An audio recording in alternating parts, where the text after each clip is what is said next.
Vamos a comenzar nuestro evento agradeciéndoles nuevamente su presencia. El ingeniero Lorenzo Martínez es gerente corporativo del Grupo Microanálisis. Él lleva poco más de 29 años en la empresa. Tiene maestría en seguridad e higiene ocupacional y maestría en administración de negocios. Les dejo al ingeniero Martínez. Gracias. Bueno, gracias primero que todo por la invitación. Ustedes, empresarios, encargados de la parte de seguridad y higiene ocupacional, salud ocupacional, Grupo Microanálisis por la invitación. El tema que vamos a tocar hoy es un tema muy importante, ya que en esos días entra en vigor una nueva norma, la norma 010 STPS 2014. ¿Alguien me puede decir la fecha de la entrada en vigor? ¿Qué fecha? ¿No? ¿El examen? 28 de abril del 2014 entra en vigor esta nueva norma. ¿Cuál va a ser los temas principales de esa práctica? Básicamente va a ser el comparativo de la NOM 010 actual, 1999, y de la nueva norma que entrará en vigor el 28 de abril del 2014. Pues básicamente vamos a ver el comparativo y también vamos a ver un punto bien interesante que es la parte medular de esa norma, que es el reconocimiento. Ahora el reconocimiento que se tiene que llevar a cabo, ya sea nosotros como empresa o como laboratorio, ya es información un poquito más completa de lo que se estaba manejando normalmente o lo que se maneja actualmente en la norma 99.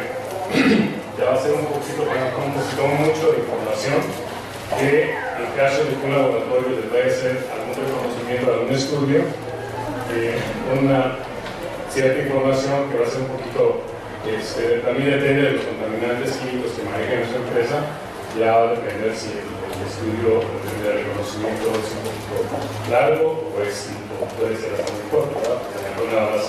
A lo mejor alguna empresa nada más maneja torreno, por decirlo así. Entonces, con un torreno, pues el reconocimiento sería muy sencillo.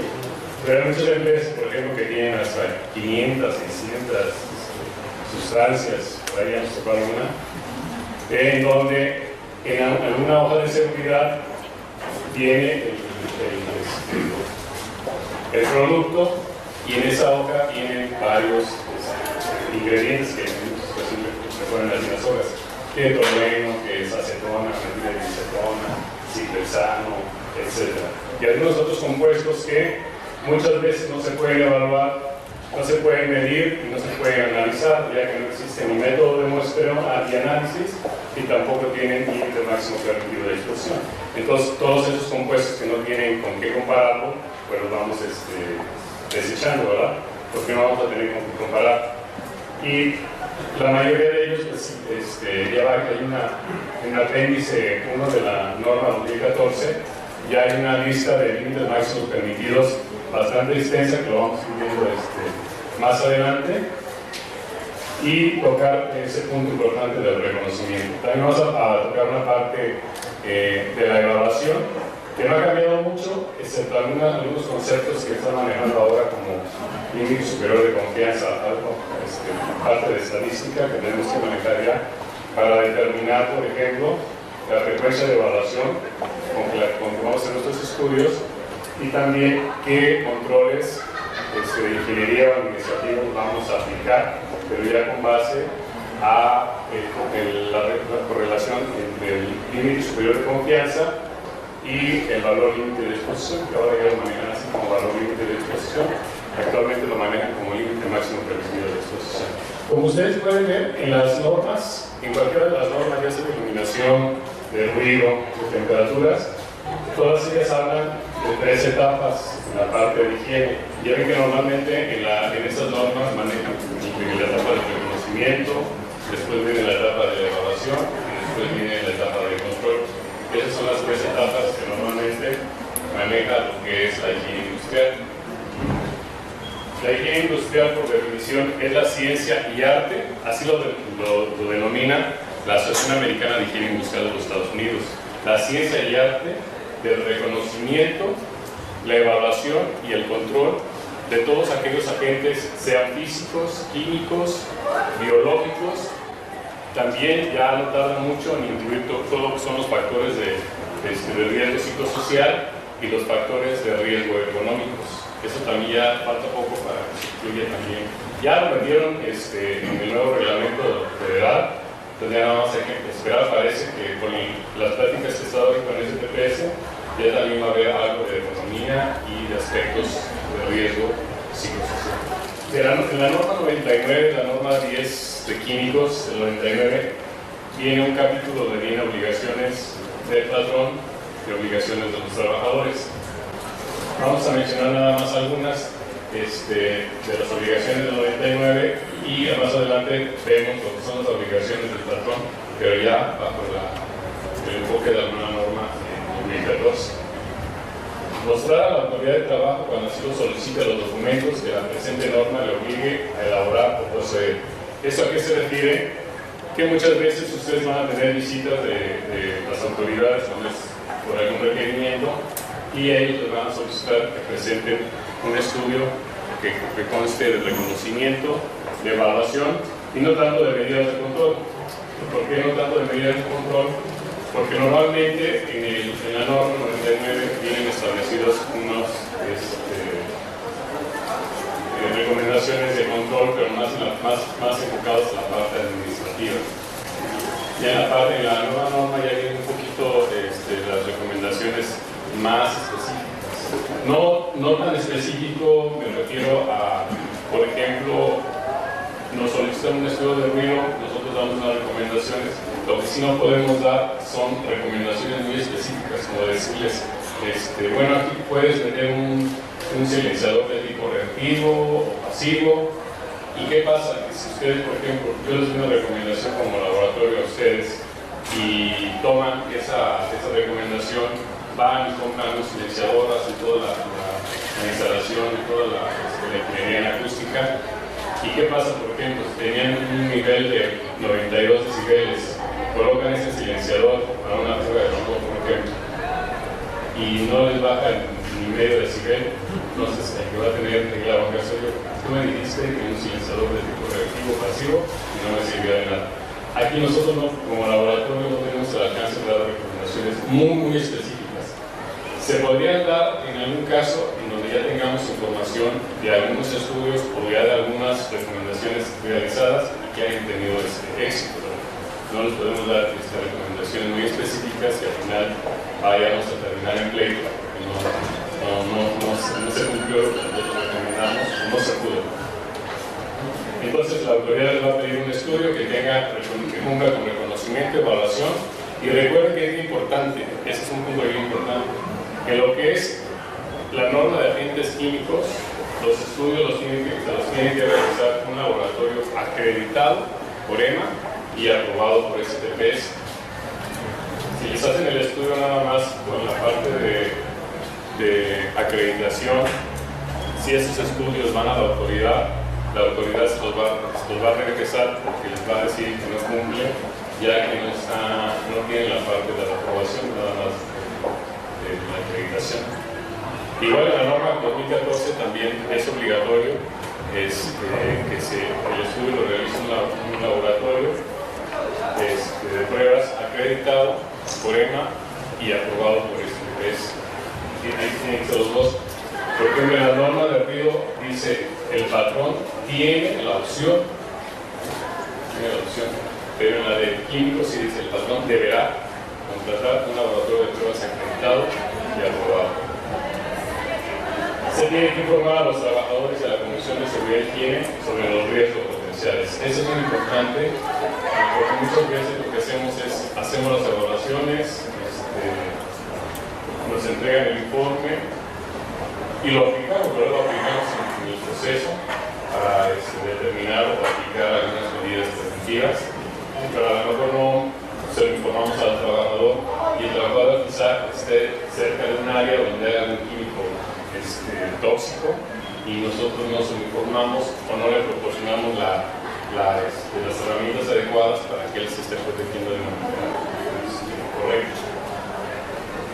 Realizar el estudio de los contaminantes del medio ambiente laboral que incluye el reconocimiento, la evaluación y el control. Elaborar y mantener actualizado el estudio de evaluación de la concentración para comparar esto contra los límites máximos permitidos del apéndice 1. Estos límites máximos permitidos en la nueva norma ya son 700 y fracción a comparación de lo que tenemos ahorita en la nueva norma 99, y ya nos dan, por ejemplo, en el apéndice 1 de la norma 2014 los efectos que causa ese contaminante al organismo. En esa norma no nos dice nada más límite contaminante, el límite máximo ya sea para ese corto tiempo de 8 horas y alguna connotación si el contaminante es cancerígeno en humano, en animal o no tiene efectos. Capacitar a los trabajadores expuestos a los contaminantes al medio ambiente laboral. Pues normalmente la mayoría de las empresas tienen sus programas de capacitación en la parte de seguridad, higiene y de salud ocupacional también. Tenemos aquí médicos con nosotros. Ok. Porque uno de los puntos ya en esa nueva norma 2014 es bien importante, nos toca así, llevarla a cabo porque es un punto obligatorio que están aplicando esta nueva norma. Realizar la vigilancia de la salud de los trabajadores, incluyendo los de nuevo ingreso, según lo establecido en el apartado 9.1. En esa norma, si recuerdan, vienen algunas características en cuanto a la vigilancia de la salud, pero lo manejan, por ejemplo, cuando el límite máximo permitido de exposición está entre un nivel de acción y cuando se rebasan los límites máximos permitidos de exposición. En la nueva norma ya se va a manejar un poquito diferente con base a lo que vamos a ver cuando lleguemos a la parte del reconocimiento, la información que se solicita. Aquí ya entramos a lo que son las obligaciones del patrón, pero para la norma 2014. Igual es un punto similar a la 99, que se tiene que contar con un estudio actualizado de los agentes químicos contaminantes del ambiente laboral con base en lo señalado en el capítulo 8 de la presente norma. Hay un punto importante en estos estudios, en la parte del reconocimiento ya con base en la norma 2014. Me imagino que todos ustedes tienen estudios de antecedentes, ya tienen estudios de 2015 o 2014. Todas las empresas que tengan estudios con antecedentes, que tengan algunos años, y mejor si los han tenido constantes, vamos a ver, es un punto que nos pide la norma 2014, cuando se cuente con estudios de antecedentes, tenemos que aplicar unos criterios que nos marca el reconocimiento inicial. Contar con el reconocimiento de los agentes químicos contaminantes del ambiente laboral, como lo dispone el capítulo 9 de esta norma. En este punto que les menciono el reconocimiento, tienen varias tablas que vamos a ver. De hecho, traje algunos ejemplos, no traje muchos, traje ejemplos de 3 contaminantes, cómo los vamos a manejar, qué información necesitamos para determinar la prioridad de muestreo, el número de trabajadores a evaluar, la frecuencia de evaluación, cuáles vamos a evaluar, si son de prioridad alta, muy alta, si son prioridad baja, si son prioridad media. Toda esa información la vamos a manejar en parte del reconocimiento. Colocar señalamientos de precaución, obligación y protección según corresponde a la entrada de las áreas de exposición, que bueno, normalmente en las empresas lo que manejamos es letreros, ¿verdad? Si he incluido los letreros de uso de equipo de protección auditiva, los equipos de protección respiratoria, eso con base a la NOM 26/2008 o las quejas.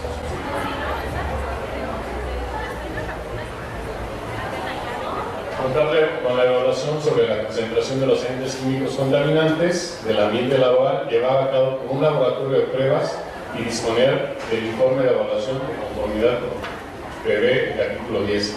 Aquí es importante porque en esta norma nos dice que el reconocimiento lo puede realizar el patrón o lo puede realizar el laboratorio.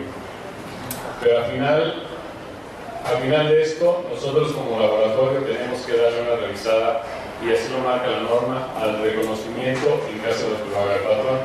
No para decirle, no, eso está mal o te falta información, no, para trabajar los dos, si es que tiene algún punto que haga falta o mejorarlo, y nosotros poder trabajar con ustedes o con la compañía que los vaya a asesorar en esa parte, determinar toda la información que necesitan para que al final la estrategia de medición que ustedes vayan a aplicar sea adecuada con base a las sustancias que tienen que proporcionar un listado de todas las sustancias químicas que se manejen en sus procesos. ¿Alguno de ustedes ya empezó en esa etapa en su empresa a trabajar ya con la nueva norma 2014? Excelente.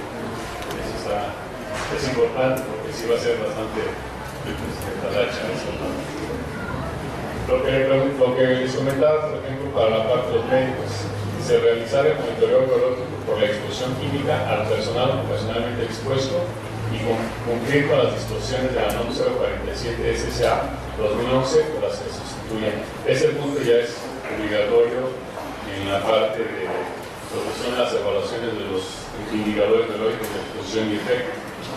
Todas aquellas personas expuestas a vapores orgánicos, renos, diseños, cetonas, todos esos químicos o algunos otros metales, no sé, que ustedes manejen en su empresa, el monitoreo biológico ya es obligatorio. Sí, también vamos a ver hasta qué punto es obligatorio con base a los límites superiores de confianza que se manejan, al comparativo con el valor del límite de exposición. La parte de monitoreo biológico. Instaurar acciones de control con base a lo determinado en el capítulo 11 de esta norma para no exponer a los trabajadores a concentraciones superiores. En este punto hay una parte de control en el reconocimiento que vamos a ver cómo es que la vamos a implementar o cómo se tiene que implementar esa medida de control también con base a las concentraciones, con base al límite superior de confianza. Es una parte de estadística que están pidiendo. Que de hecho en la norma, no sé si lo han visto, en la norma 99, dice que para poder aplicar algún control de ingeniería es indispensable que los estudios no se hagan solo una vez.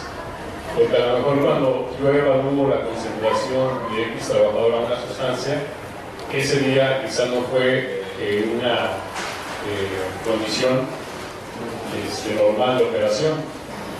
Lo que dice esta norma 99 en ese punto, no me acuerdo en qué apartado, pero dice que se recomienda por lo menos hasta 5 días seguidos realizar la evaluación para al final tener un estadístico y ver si nuestras concentraciones están dentro del límite superior o límite inferior de confianza para poder tomar una decisión de control. Si tenemos ya 5 resultados en toda una semana y estos 5 resultados están dentro de los límites superior e inferior, ya podemos tomar una decisión para decir si vamos a meter un equipo de extracción o si vamos a meter una turbina, no sé. Depende del control que se vaya a realizar, pero ya esto bajo estudios estadísticos. Normalmente las normas nos dicen realiza el estudio y eso es, ahí no dice o no lo dice muy claro. Realízalo más de una vez para que el estudio sea más representativo. Pero ahorita sí ya nos da la opción de poderlo manejar y tener más evaluaciones y resultados más confiables. Otro de los puntos que nos establece obligaciones a 2014 es proporcionar al personal ocupacionalmente expuesto el equipo de protección personal. Practicar exámenes médicos periódicos al personal ocupacionalmente expuesto como parte de la vigilancia de la salud. En la norma 99 normalmente lo que nos ponían ahí, lo que nos está plasmado es practicar exámenes médicos a los trabajadores. Así es como dice la norma 99. Ahora ellos manejan como practicar exámenes médicos al personal ocupacionalmente expuesto. Es un cambio de transición ahí. Y un punto también similar a la 99, informar a los trabajadores sobre los riesgos a la salud por la exposición a agentes químicos. Igual, en la 99, capacitar y adestrar al personal sobre el manejo de sustancias químicas y el tipo de control para prevenir la contaminación. Y llevar los registros sobre el reconocimiento, evaluación y control efectuados en los exámenes médicos practicados. Hacer el conocimiento del personal profesionalmente expuesto el resultado de los exámenes médicos anuales que se le practiquen. Prohibir que los menores de 14 a 16 años y mujeres en periodo de gestación o lactancia se expongan a agentes químicos contaminantes del ambiente laboral, que tampoco está en ningún punto de la 99. Exhibir ante la autoridad laboral cuando así lo solicite la información y documentación que presente la norma le obligue a elaborar. POSET es muy similar a la 99. Estos son los capítulos. Normalmente casi todas las normas tienen esos apartados o esos capítulos, que es el objetivo de la norma, el campo de aplicación, que básicamente el campo de aplicación es toda la República Mexicana, las referencias normativas que se están utilizando en cada una de ellas. Por ejemplo, ya en la norma 2014 ya vamos a manejar mucho lo que son los métodos OSHA, los métodos NIOSH, los métodos españoles. Lo vamos a ver un poco más adelante, porque hay algunos puntos que, por ejemplo, actualmente en la 99, cuando ustedes tienen alguna sustancia que no está dentro de los procedimientos, los 73 procedimientos de la 99, no sé si les ha tocado, ustedes tienen que hacer una solicitud a la Secretaría del Trabajo para pedir autorización para el uso de un método alterno internacionalmente reconocido. Ya ven que por ejemplo, el ácido sulfídrico. El ácido sulfídrico está en el apéndice 1 de los límites máximos permitidos de exposición, pero no está en los procedimientos, en los 73 procedimientos. Entonces, ¿qué pasa si yo tengo exposición a ácido sulfídrico en mi empresa y lo quiero evaluar? Lo que tengo que hacer es pedir una autorización a la Secretaría del Trabajo donde le haga mención de que quiero solicitar el método alterno, la autorización del método alterno PANCAM, no sé, 25. Tienen que hacer una carta de solicitud de autorización, tienen que anexar el método, ya sea de OSHA, de NIOSH o de otra dependencia internacional reconocida, en el idioma original y una traducción. Ahora sí que la traducción tiene que ser muy buena, porque si tiene detallitos, esta vez se lo regresa, lo puede corregir las veces que sea necesario, pero la traducción tiene que ser muy buena y acompañada también de la hoja de seguridad con base a la 018. Con esos tres documentos se ingresa, la Secretaría les da tiene en la norma 45 días para contestarles. Si no les contesta en 45 días, les da por hecho de que ya lo autoriza y lo pueden ya usar como método alterno. Ahora, cuando ustedes hagan estudios de sulfídrico y llega la STPS, primero que van a hacer en el informe es checar si viene la autorización del método alterno. Si no viene la autorización del método alterno, se los regresa, porque no hay una solicitud anterior ni una autorización. Esas son autorizaciones. Ahora, ese trámite lo tengo que realizar en el laboratorio o lo tengo que realizar en la empresa. puede ser cualquiera de los dos.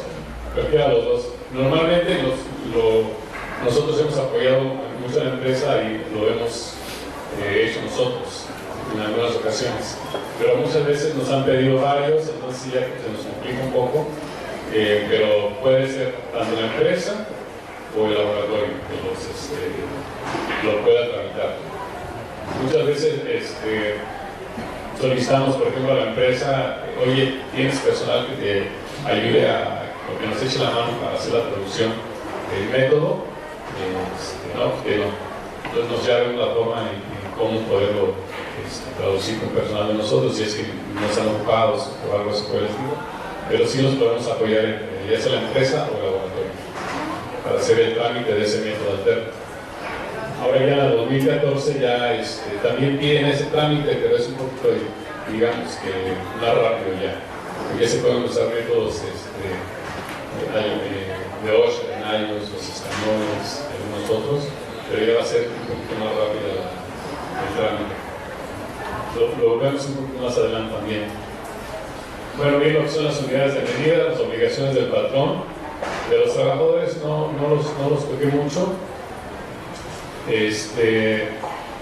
Lo que es la parte del reconocimiento, vienen también todos similares, la evaluación, el control. Lo único que cambia va a ser los criterios y la información que se va a recabar en la parte del reconocimiento, por eso lo marqué con verde. En la evaluación hay algunos cambios, normalmente la evaluación se hace igual. Lo único que va a cambiar es que el límite de superior de confianza para determinar las frecuencias de evaluaciones, ya tenemos que incluir en esa fórmula las desviaciones o las incertidumbres. Por ejemplo, ¿qué incertidumbres podemos tener en muestreo? Desde los certificados de calibración, ya ven que viene una incertidumbre en el certificado de calibración. También incluimos las incertidumbres de las evidencias de desempeño del personal de nosotros de campo. ¿Qué es lo que evaluamos a nuestro personal de campo? La repetibilidad, la precisión, la exactitud. Por ejemplo, en el caso de químicos, ¿qué es lo que hacemos? Se les pone un tren de muestreo, ellos tienen que estar tomando flujos a diferentes mediciones de diferentes flujos, por ejemplo, del punto 1, del punto 0,5, del punto 2, para ver cuál es su exactitud, su precisión, y lo marcan ellos en unas gráficas de control que se llaman. Porque la EVA, por ejemplo, cuando nos audita, nos pide que evidenciemos que el personal que está haciendo estudios en campo está capacitado, conoce, y sus límites inferiores de confianza, sus mediciones están dentro de los rangos aceptables. Y estos estudios normalmente, estas gráficas normalmente las hacen cada que regresan de campo. Y con toda esa información de cada trabajador, ya sea para químicos, para ruido, se van llevando esos controles, esos gráficos de control, para cuando tengamos auditorías presentemos la evidencia de que se está llevando la parte de calidad. Si no, se pueden meter algunas otras cuestiones estadísticas que sean similares a los gráficos de control. Hay muchos métodos para poder presentar a la autoridad las evidencias que el personal está capacitado. Por eso es que una vez que los evalúan y cumplen, les dan el nombramiento como signatario autorizado. En el control también lo vamos a ver un poco más adelante. Parte del comparativo todavía. Se siguen manejando unidades de verificación de laboratorios de prueba, vigilancia, ahora ya lo manejan como vigilancia de la salud, lo que es las unidades de verificación de laboratorios de prueba ya lo ponen por separado, apartado. Los procedimientos para la evaluación de la conformidad, la actualización del apéndice 1. Aquí cambia en el apéndice 1, a diferencia del 99, ya hay 300 y fracción de contaminantes ya incluidos en ese apéndice. Vamos a ver esa parte también. Viene también un apartado que es el apéndice 2, Código de Peligros de las Sustancias Químicas y su descripción, y una guía no normativa para el cálculo de los valores límite de destrucción a mezclas contaminantes del ambiente laboral. En esa parte de mezclas es importante porque muchas veces ustedes, por ejemplo, manejan lo que es el ejemplo muy clásico, por ejemplo, no sé usted, algunos orgánicos que manejan en sus empresas. Nitrilo, por ejemplo, ¿qué otro manejan aparte? Metanol. Ok, normalmente las sustancias, los orgánicos que afectan el mismo sistema de órganos, lo que hacemos es que determinamos el valor R. El valor R, recuerden que es la concentración entre el límite máximo permitido de explosión, nos da un numerito, 0.5 por ejemplo. y ese es, por ejemplo, para el acromitril, y para el metanol nos da 0.3. Entonces lo que se tiene que hacer aquí es la suma de esos dos valores R para determinar si el efecto aditivo supera la unidad o está por debajo de la unidad. Si por ejemplo es un metanol y es un plomo, ahí ya no podemos hacer esa suma, porque tienen que ser las sustancias hay en el mismo órgano. Entonces, parte de lo que viene de esa guía normativa, que también viene la norma 99 de la norma 2014. Esto es lo que se va a solicitar como laboratorios de prueba a las empresas. Listado actualizado de todos los agentes químicos contaminantes, cantidad que se maneja por jornada de trabajo, el estado físico y la información toxicológica, y también las hojas de seguridad. Como se dan cuenta, por ejemplo, a las empresas que manejan muchas sustancias, va a ser talacha, pero sí nos tienen que proporcionar todo el listado de las sustancias, de las hojas de seguridad. Normalmente es lo que nos... ahorita ya estamos trabajando con 5 empresas y ya nos pidieron reconocimientos y ya mandaron órdenes de compra. Entonces tenemos que tenerles su reconocimiento listo para cuando entre en vigor la norma, ellos ya puedan, en su momento ya, al siguiente día ya pueden empezar a hacer los estudios, porque ya tienen el reconocimiento con anterioridad, ¿verdad? Y esa es la información. Ahora, el reconocimiento inicial realizado en la norma 99 tendría que ser un laboratorio de pruebas. Ahora, laboratorio de pruebas, o la empresa o patrón, ya cualquiera de los dos lo puede hacer. Como yo les decía, al final de cuentas en la norma dice, y el laboratorio deberá revisar que el reconocimiento cumpla con lo establecido, dice X. Ahora dice, determinación de las sustancias químicas por muestreo. En la 99 dice, todas las sustancias a las que los trabajadores estén expuestos. Ahora es comparación de la concentración medida en el ambiente con su valor límite de exposición, promedio ponderado con el tiempo, si cuenta con informes de resultados previos o... Eso es lo que me voy a detener un poquito.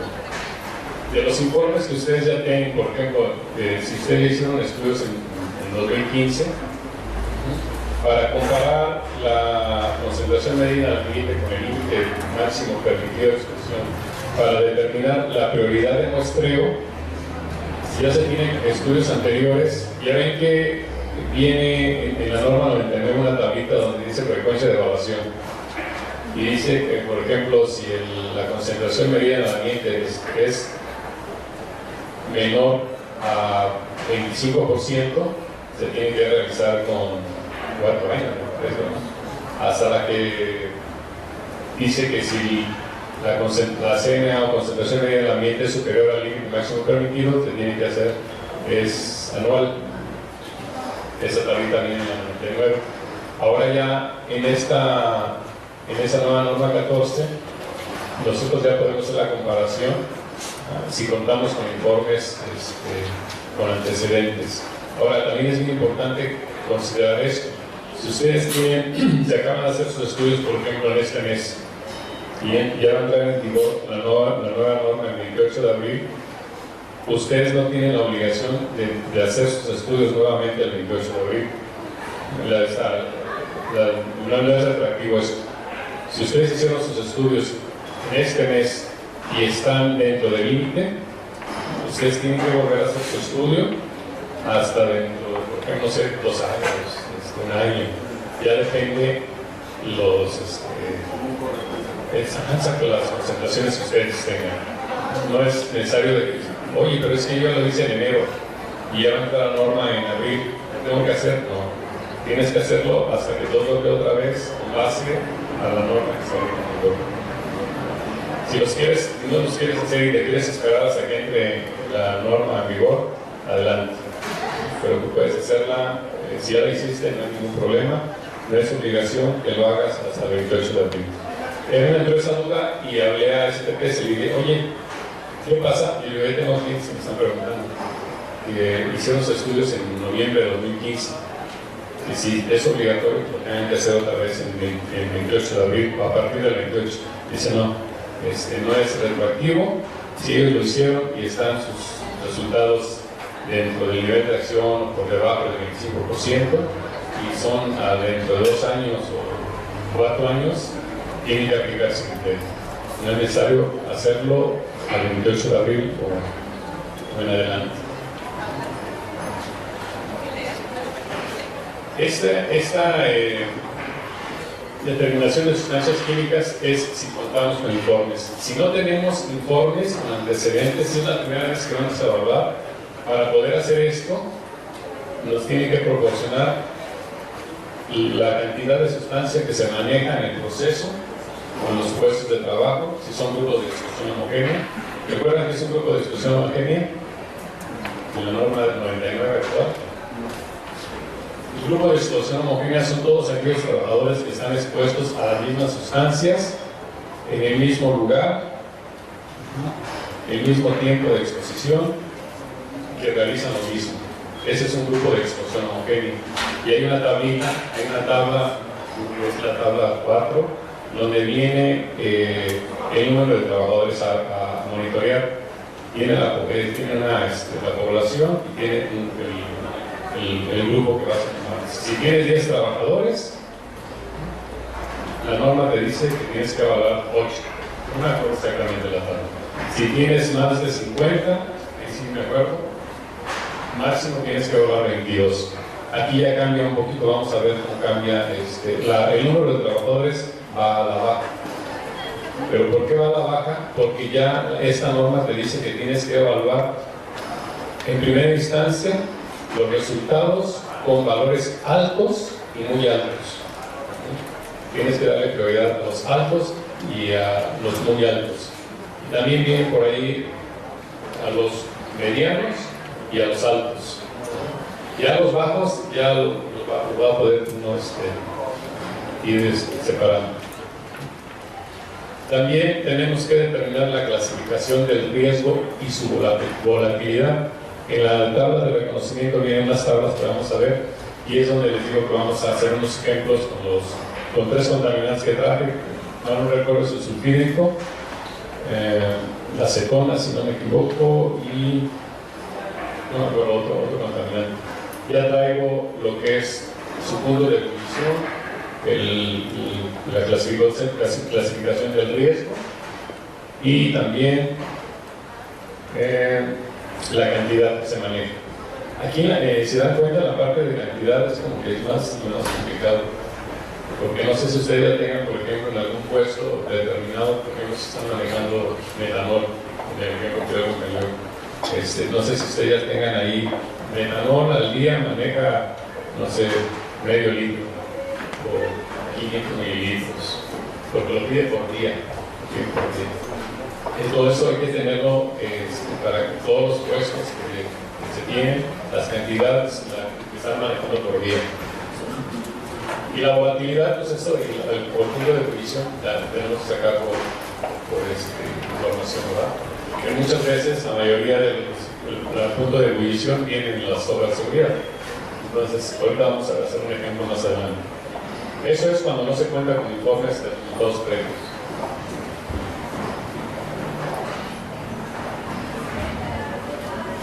Ahora, en el reconocimiento también nos pide la determinación de los grupos de exposición homogénea. Y si recuerdan, en la tabla en la norma 99 nos manejaba lo que era el grado de efecto a la salud, el grado de exposición potencial y el número de trabajadores expuestos. En el grado de efecto a la salud, no sé si recuerdan, es una tabla que es muy similar a la 2014, donde se manejaba lo que era la dosis letal 50, la concentración letal 50. Eso también lo piden en esta parte, pero viene en otro apartado. En el grado de exposición potencial era básicamente es llegar a los puestos de trabajo, observar qué tanta sustancia usaba, y nosotros teníamos que poner en esa tablita de grado de exposición potencial si se expone alto. bajo, medio o inocuo. Y el número de trabajadores expuestos, que era si eran trabajadores de inclusión, si era un grupo de trabajadores de inclusión homogénea, o a lo mejor era heterogénea, porque también manejan heterogéneos. Si eran heterogéneos, tienes que evaluar a todos los puestos son diferentes a cada uno. Si es un grupo de inclusión homogénea, nada más se toma una muestra representativa. Y de hecho esa tabla de la norma 99 es una tabla que se agarró de Nayos y la pusieron en la 99. Pero es una tabla muy buena. Estadísticamente es una de las mejores tablas que se tienen para determinar el grado de efecto de trabajadores en grupo de exclusión homogénea. Eso se maneja, estas tres tablas se manejan actualmente en la 99. En la 2014, para determinar el grupo de exclusión homogénea, ya tengo que determinar las vías de ingreso del contaminante a nivel trabajador. ¿Cuáles vías de ingreso podemos tener en nuestras respiratoria, digestión? Puede ser por los ojos también, por el cabello. Entonces ya nosotros vamos a determinar, para determinar el grupo de exclusión homogénea, ahora nos piden cuáles son las vías de ingreso del trabajador, el número de personal ocupacionalmente expuesto y los tiempos de exposición. Si ven cuenta, cambia mucho estas tablas, pero, por ejemplo, la de grado de efecto a la salud, sí la vamos a tocar en la 2014.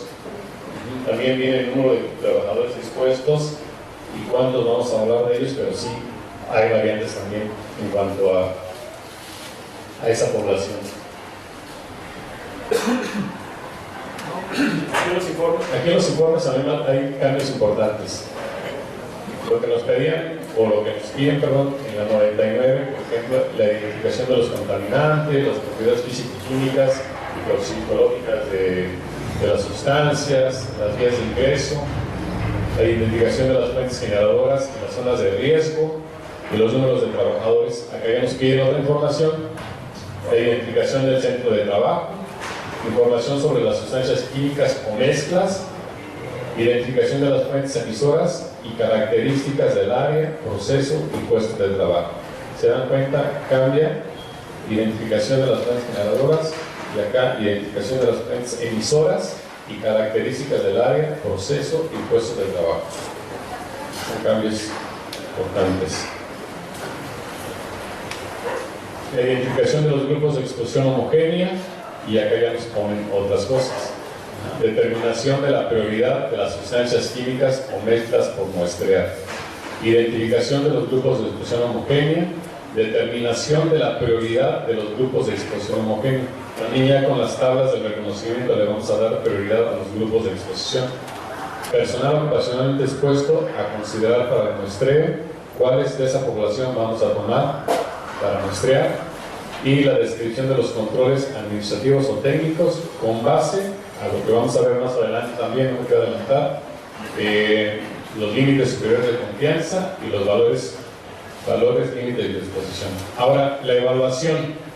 En la norma 99 lo tiene que hacer el laboratorio de pruebas, igual, acreditado y aprobado. En la 2014, igual, tiene que ser un laboratorio de pruebas, acreditado y aprobado.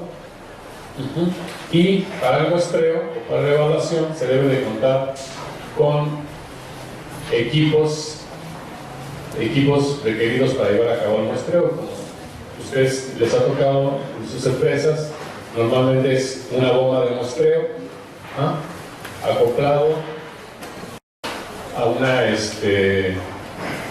medio de captura, por ejemplo, si son orgánicos volátiles, normalmente la mayoría se captura en carbón activado, son los tubos de carbón activado. Si son metales, normalmente los metales son en filtros de éster de celulosa. Si son partículas, polvos oxidables, totales, carbonato de calcio, no sé, son filtros de PVC, de cloruro polivinilo. Y de tubos hay de diferentes características. Por ejemplo, sílica gel, si voy a monitorear metanol, la norma del procedimiento me dice que la sílica gel, el metanol lo tengo que capturar en sílica gel. Si es, por ejemplo, el ácido sulfúrico, me dice que lo tengo que capturar en un tubo de sílica gel tratado con ácido sulfúrico. Y son bastantes. Déjenme ver. No tenemos un catálogo SKC que me facilite. ¿No? Ok.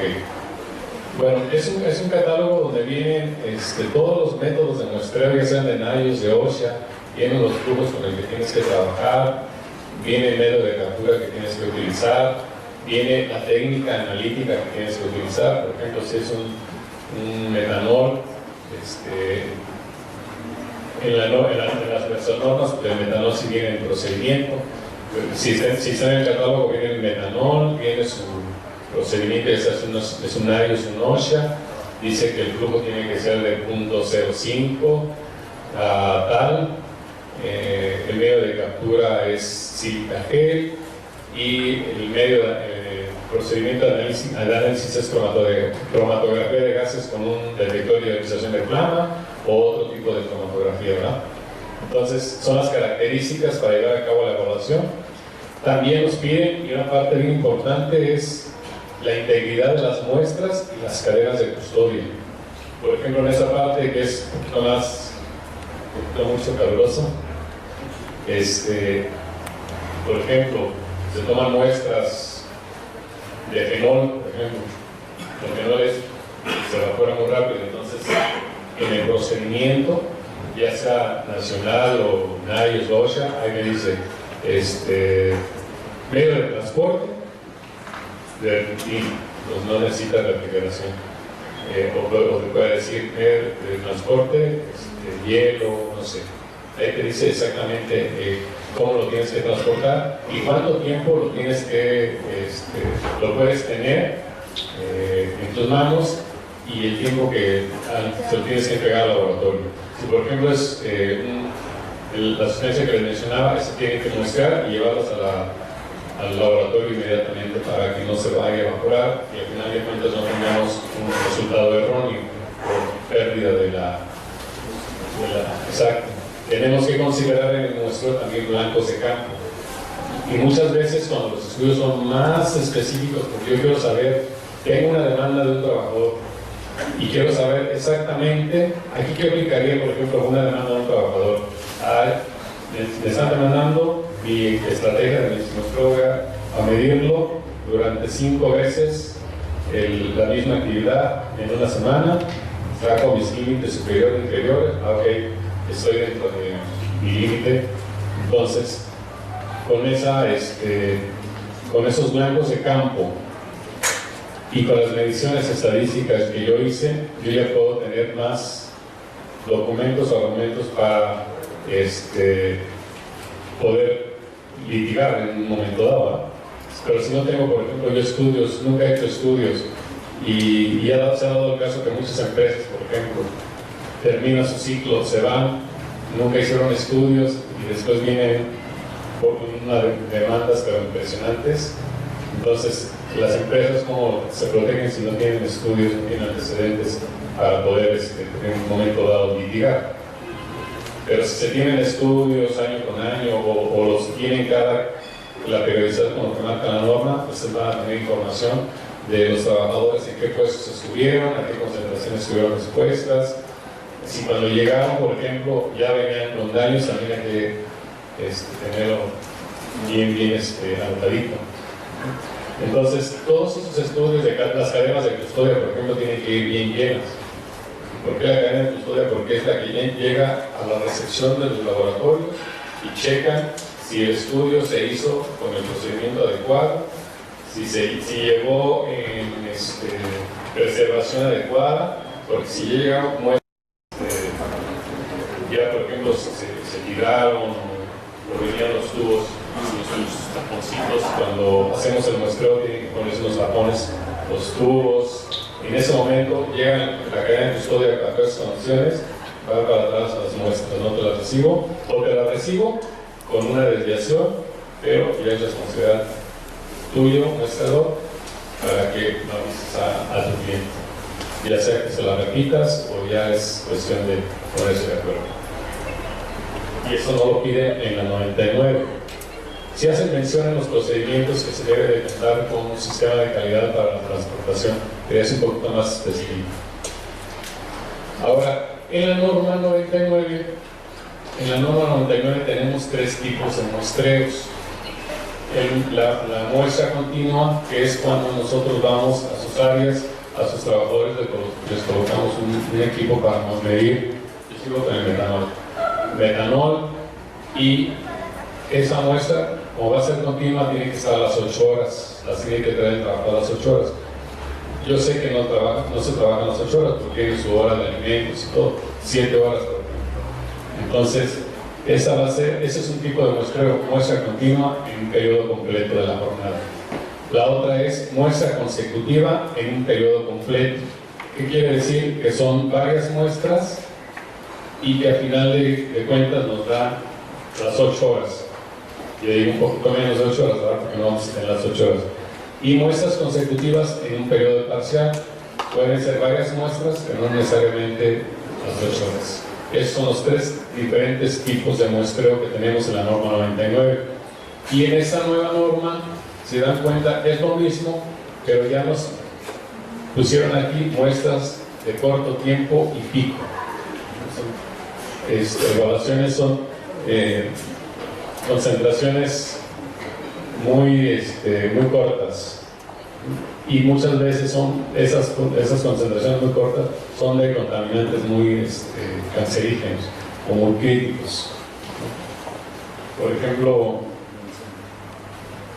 puede ser por ejemplo el sulfídrico, ¿qué otro? Cianuro, por ejemplo. Muchas veces cuando el trabajador hace una actividad en un reactor, entra, se pone su equipo de aire autónomo, muestreador, a lo mejor dura nada más, va por una muestra 5 minutos y sale, y lo vuelve a hacer durante la jornada, pero en periodos cortos. Eso se tiene, ahí ya no se puede dejar el tubo. Si va a traer 5 minutos, se toma la muestra, los 5 minutos, si va a regresar posterior, se coloca otro tubo, se toma la muestra. Normalmente en la norma en la 99 dice que máximo 4 exposiciones de 15 minutos durante la jornada. Entonces aquí ya incluyó más otro tipo de muestreo más, que es el muestreo de corto tiempo y pico. Las otras tres siguen siendo igual. ¿Independientemente del equipo de protección? Sí, exacto. Muchas veces lo que hacen o lo que nos piden es, por ejemplo, un traje encapsulado, por ejemplo, no tiene esa disposición. Si quieres saber exactamente la disposición, se puede ver la forma en meter la parte interna. Exacto, el medio de captura para ver la exposición real. Porque si lo ponemos por fuera, pues lógico va a tener concentración. Pero en ese tipo de actividades sí es importante, por ejemplo, incluir el medio de captura de tal forma que no vaya a tener riesgo el trabajador en su actividad, pero sí se puede meter y tener el medio de captura dentro para ver exactamente la exposición del trabajador. Esa es muy buena pregunta.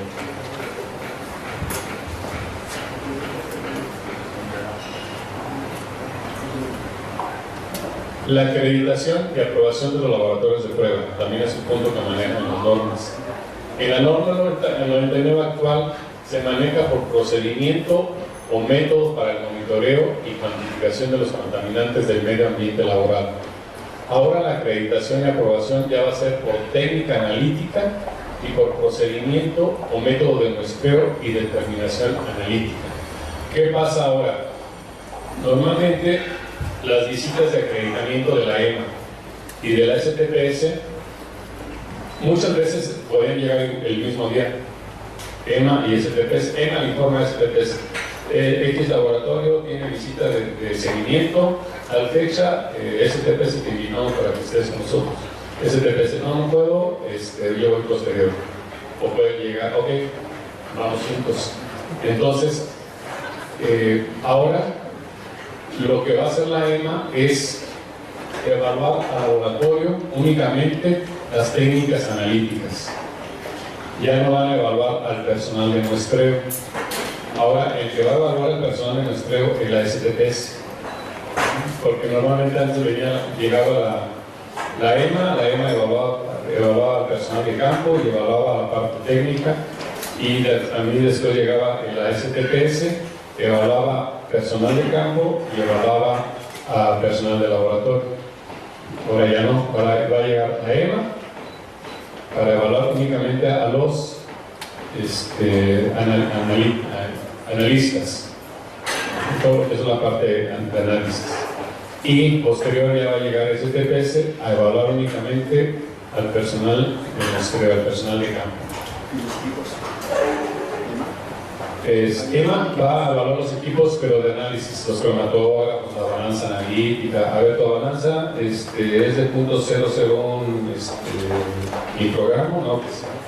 Tu cromatógrafo de gases es detección de hits y a ver tus certificados. Eso, la STPS. La STPS va a decir, a ver, tus bombas, tu calibrador de flujo, tu certificado de calibración de flujo. Acuérdense que las bombas no se calibran. Las bombas se verifican con el calibrador de flujo.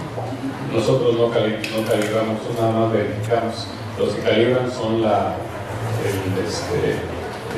se llama? ¿El Querétaro? Se me fue el nombre. ¿Perdón? Sí, el SNAM, perdón. El Centro Nacional de Metrología, y hay algunas otras ya dependencias que también ya calibran sonómetros, calibradores de flujo, luzómetros.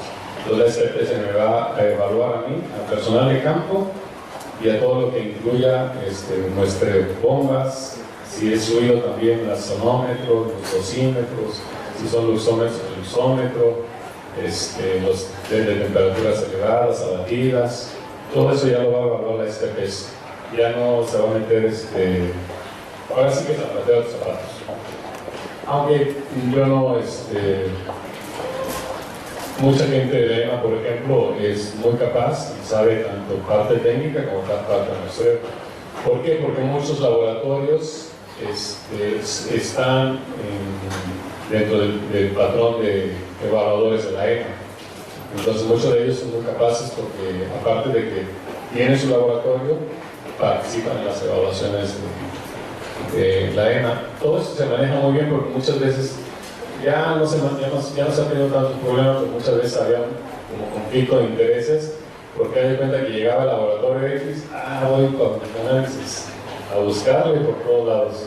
Entonces muchas veces ya cuando se iba a hacer el cierre de la auditoría, pues ya fuera el laboratorio ponía sus no conformidades también. Oye, es que me está diciendo que mi certificado tiene que ser así, sin ninguna norma dice, aquí está mi certificado, está trazable a SENAM, entonces no sé por qué me está pidiendo otra cosa.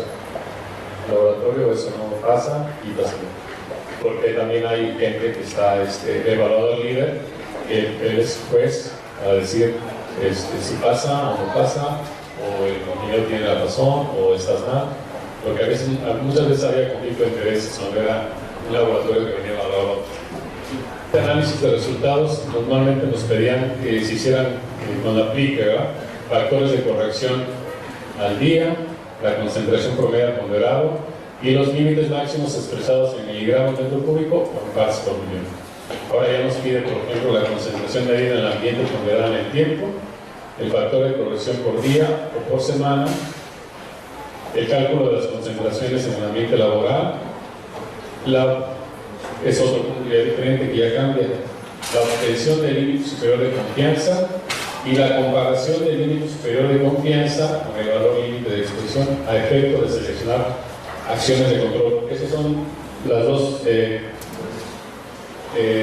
variables que vamos a considerar para seleccionar las acciones de control, que es el límite superior de confianza y el valor límite de exposición, o el límite máximo de exposición que se maneja en la 99.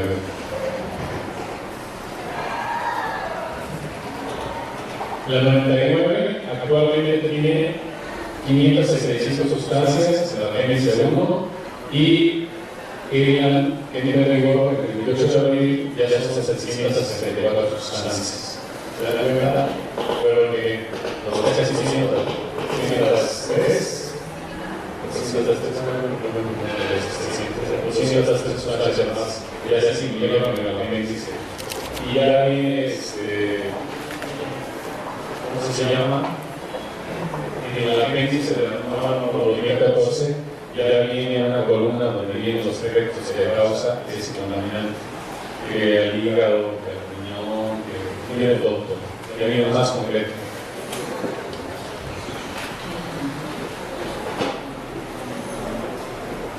El contenido del informe,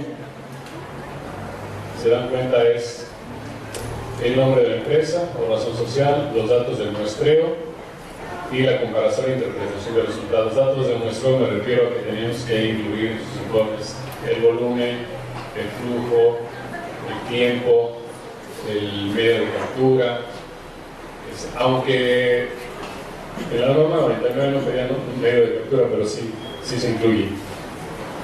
La interpretación de los resultados supera o no supera, y ahora ya incluyeron lo que es la identificación del centro de trabajo, el método de muestreo. Ya tienes que poner qué método de muestreo, si es por ejemplo un rayos 500, ya tienes que poner, y determinación analítica es gravimetría o acetona. Determinación analítica es cromatografía de gases con detector de ionización de flama, o cromatografía de gases por HPLC, que es cromatografía de alta precisión, depende del contaminante, o método de absorción atómica, si es un metal. Eso ya se va a incluir, eso no se incluye en los informes actuales. Los datos del muestreo también, flujo, volumen, tiempo, incertidumbres también, características del equipo de muestreo, calibración. Si es por ejemplo, en áreas confinadas, normalmente es importante que se manejen en esos casos bombas intrínsecamente seguras. Y el medio de captura, recuerden, si son filtros, si es polvo son filtros de PVC, si es metales son filtros de MEC, si son soluciones, normalmente se utilizan, no sé si lo han visto, un burbujeador, unos burbujeadores de una solución al aire de la bomba, y el pin está burbujeando y todo el contaminante queda impregnado en esa, se retiene en esa solución. Depende si es cloro, por ejemplo, se utiliza adaptador de tiro. Entra aire y el cloro presente en el medio ambiente se retiene ahí en el adaptador de tiro, y después por colorimetría se hace el análisis. Y bueno, anotar las condiciones atmosféricas del lugar de muestreo. Esa es otra parte del contenido del informe que nos marca la diferencia entre la norma 99 y la 2014. Es lo que comentábamos, el informe sobre la medición, el almacenamiento y condiciones de traslado de las muestras. Ya comentamos en el procedimiento, si ustedes ven un método NIOSH o OSHA, ahí viene una parte donde dice shipment, dice ahí de cómo lo tienen que transportar a cierta temperatura y cuánto tiempo puede estar sin refrigerar para que no se vaya a dañar la muestra. El equipo para la determinación analítica, aquí es lo que ya les comentaba, puede ser un cromatógrafo de gases, puede ser un equipo de absorción atómica para metales, puede ser un equipo de ICP, pero también es para metales, o lo que ese equipo lo que hace es tú metes una muestra de metal y ese equipo te da hasta, no me acuerdo si son 18 o 22 metales de una sola muestra de un metal. Bueno, también va a depender, porque hay metales que no tienen dos componentes, pero este equipo de ICP tiene esa bondad que puede dar hasta 22 metales en una sola corrida. No, ya tienes que estar analizando metal por metal, sino que ya tienes que estar lámpara por lámpara, cada metal, ya para el equipo, la corrida de todos los metales. Y Y bueno, pueden ser también lo que son las balanzas analíticas para los polvos, que tienen que ser balanzas muy de una sensibilidad pequeña para la parte de los polvos básicamente respirables, porque afuera se manejan mucho lo que son polvos totales. Normalmente los polvos totales los usamos para determinar, o que quiero saber, por ejemplo, en este salón, la dispersión del contaminante, por ejemplo, carbonato de calcio. Quiero ver cuál es la dispersión, la concentración de carbonato de calcio aquí, para meter un sistema de extracción, por ejemplo. Para eso se usa mucho el polvo total. Normalmente el polvo respirable es para determinar el respirable o el inhalable, para determinar la exposición del trabajador, ya sea partículas que llegan hasta el nivel de los alveolos, no sé, son partículas más pequeñas que pueden hacer más daño al trabajador. Los resultados de las concentraciones, que normalmente se dan en miligramos metro cúbico o en parts por millón. El resultado del cálculo del límite superior de confianza, que vamos a ver más adelante, la comparación de las concentraciones con los valores límite, que normalmente recuerden que la comparación de la concentración entre el valor límite es lo que manejan en la norma 99 como R, valor de referencia, que es la concentración entre el límite máximo permitido, que esta relación me puede dar dos cosas. Una me dice con qué frecuencia puedo realizar, tiene que ser mi evaluación nuevamente, y otra me dice qué tan arriba o qué por debajo estoy del límite máximo permitido de exposición. La concentración entre mi límite me dice si estoy fuera o estoy dentro, y aparte me dice con qué frecuencia tengo que realizar. Esas tablas también vienen en la 2014 nada más, y ya con otra información más enriquecida. Los datos del laboratorio de pruebas, aquí básicamente lo que nos piden es el número del acreditamiento del laboratorio y el número de aprobación. El acreditamiento del laboratorio es el que da la EMA, y el número de aprobación el que da la SPPS. Tienen que venir los informes.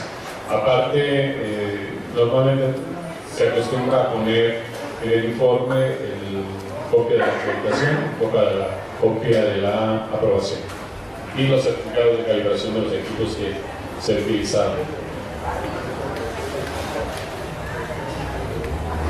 En lo que es el periodo de muestreo y evaluación, aquí viene la diferencia. Esta es la tablita que hablábamos ahorita. Por ejemplo, mi valor de referencia R, si es menor que 1.0, pero mayor que 0.5, mi periodo de muestreo lo tengo que hacer cada 2 meses. O si es menor, si el valor de referencia es menor al 25%, lo tengo que hacer cada 48 meses. Y en esa tabla ya se maneja lo que es el límite superior de confianza. Por ejemplo, ahí dice que si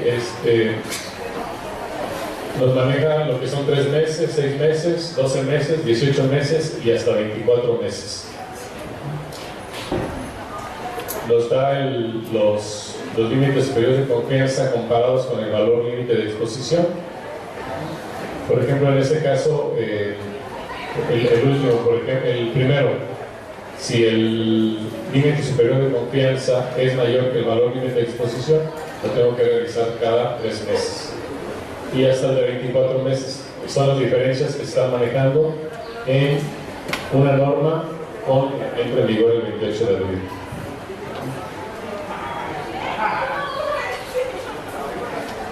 Eso es en cuanto al periodo de muestreo y evaluación que manejan las dos normas, la que se maneja actual y la que viene en abril. Esa es la adopción de medidas de control. En el 99 solo nos menciona adopción de medidas de control en caso de que el valor de referencia sea mayor a la unidad. Ahí nada más manejan que hay que aplicar control cuando los valores superan el límite máximo. En la 2014 ya me maneja más criterios. Por ejemplo, seguimiento a las medidas de control vigentes cuando el límite superior de confianza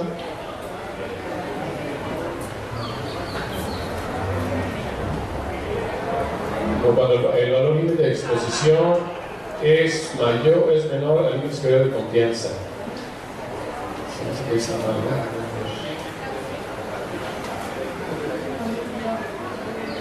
No sé, cuando el límite superior de confianza es menor al 50% del valor límite de exposición. Y hasta el último, donde el límite superior de confianza es mayor al valor límite de exposición. El último. Por ejemplo, en el último ya me piden instrumentar medidas técnicas y administrativas de control, practicar exámenes médicos específicos al personal ocupacionalmente expuesto y muestrar las sustancias químicas. Ya no es como en el 99, que me decía que nada más cuando se superaba el máximo permitido tenía que aplicar medidas de control. Ahora no, ahora ya son con base a la correlación entre el límite superior de confianza y el valor límite de exposición. Es el comparativo para lo que son las cuestiones de control. En la 99, lo que son medidas técnicas, se manejaban lo que era la naturaleza de los procesos productivos, aspectos económicos, factibilidad y viabilidad. Ahora manejan lo que es naturaleza de los procesos productivos, que es igual a la 99. Aspectos tecnológicos, ya no lo cambian por económicos, y lo que es factibilidad y viabilidad en cuanto a medidas técnicas de control. Esos son otros ejemplos en cuanto a las diferencias en las medidas técnicas de control que marcan las normas. Manejan también hay acondicionamiento, aislamiento o redistribución física de las instalaciones, procesos, maquinarias y equipos. Que básicamente este punto es el que sufrimos mucho en las empresas. Cuando queremos hacer un acondicionamiento, un aislamiento o una modificación de la instalación, pues ya cuesta. Y para eso pues tenemos que entregar un buen proyecto al director para que nos pueda comprar esa idea y poder hacer medidas de control ya más de ingeniería, no tanto administrativas.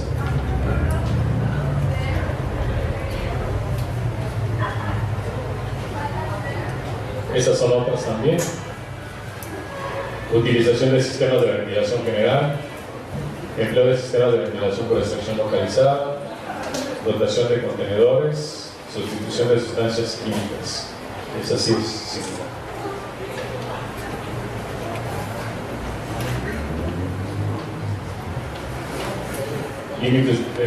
Limitación de los tiempos y frecuencia de exposición, dotación de equipo de producción personal requerido, restricción de acceso y aplicación de programas de producción respiratoria.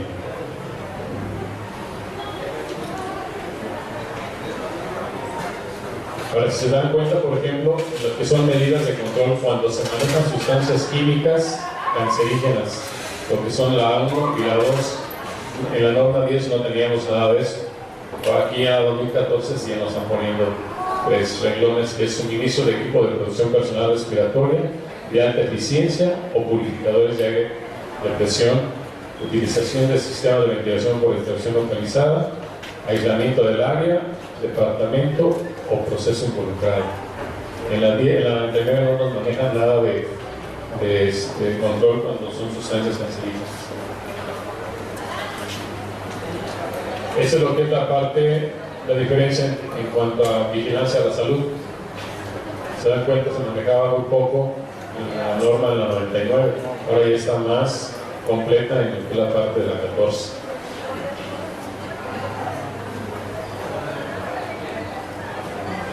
Lo que no recuerdo bien es en la norma para la evaluación de los estudios toxicológicos.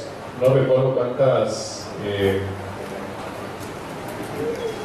indicadores biológicos de exposición existan, porque en los del ACGIH de Estados Unidos no hay muchos tampoco, y no recuerdo exactamente el dato de cuántos tenemos en la norma 147. Los doctores que están aquí, ¿no recuerdan? En la norma 147 es la que maneja los indicadores biológicos, ¿no? No me acuerdo, ¿sí? ¿Sí? no recuerdan cuántos indicadores biológicos hay, no me acuerdo de eso. Bueno, eso lo averiguamos, pero sí es uno de los comparativos importantes que se van a manejar en esa nueva 2014. Sí. ¿El expediente clínico son 5 años después de la salida del colaborador? ¿O son 5 años cuando yo estoy realizando el expediente? ¿Cuánto tiempo están manejando normalmente? Bueno, normalmente la información médica, si el trabajador activo en la empresa, debe estar ahí. Y si el trabajador salió de baja, desgraciadamente los riesgos laborales o las enfermedades profesionales no prescriben. Nos pueden pasar 10 años y entonces el trabajador pelea el riesgo laboral o la enfermedad laboral. Entonces lo recomendable es no deshacerse de los expedientes médicos. O sea, los expedientes médicos no. Ok, por eso manejan aquí como mínimo, ¿verdad? 5 años.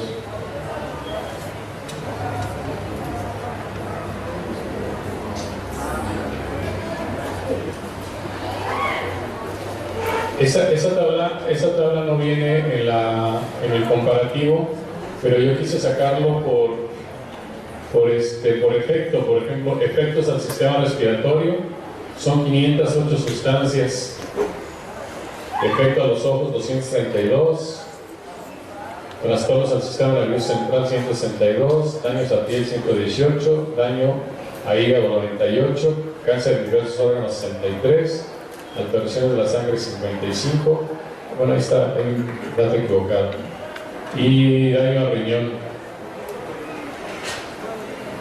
La última está, no le hagan caso, nada más es daño al riñón 53, y viene el porcentaje. Eso lo saqué del apéndice 1, donde vienen todos los límites máximos permitidos. En la segunda columna vienen los daños o efectos a la salud de cada contaminante. Comparativo, por ejemplo, tenemos sustancias cancerígenas confirmadas en humanos. En la 99 se tenían 19, ahora hay 24. Cancerígenos sospechosos en humanos, hay 19, para la norma que va a entrar en vigor en abril son 32. Cancerígenos confirmados en animales con desconocimiento relevante para humanos son 59, 116. El A4 no clasificado como cancerígeno en humanos, 135, 216. No sospechosos como cancerígeno en humano, 1, y en la 2014, 2. 233 y 390 sustancias. El comparativo ya de la próxima norma. Ahora, ya en la parte del reconocimiento. Reconocimiento de los agentes químicos en el ambiente laboral. Dice que podrá ser realizado por el patrón o por el laboratorio de pruebas. Ya lo tocamos en un principio. El reconocimiento debe contar con lo siguiente: los datos del centro de trabajo, las sustancias químicas o mezclas, las fuentes emisoras, las características del área, del proceso y puesto de trabajo, de las sustancias químicas o mezclas por muestrar. ¿Se acuerdan que vimos el caso del acrilonitrilo y el metanol? De los grupos de difusión homogénea, del personal ocupacionalmente expuesto a considerar por el muestreo y de los controles administrativos y técnicos. Es parte de lo que debe contener el reconocimiento. Dice: la identificación de las sustancias químicas por muestrear que se manejan en el centro de trabajo cuando aplican riesgos a la salud de los trabajadores se determinará. Acuérdense que vimos cuándo podemos utilizar los estudios con antecedentes y cuándo debemos proporcionar información cuando no tenemos estudios con antecedentes.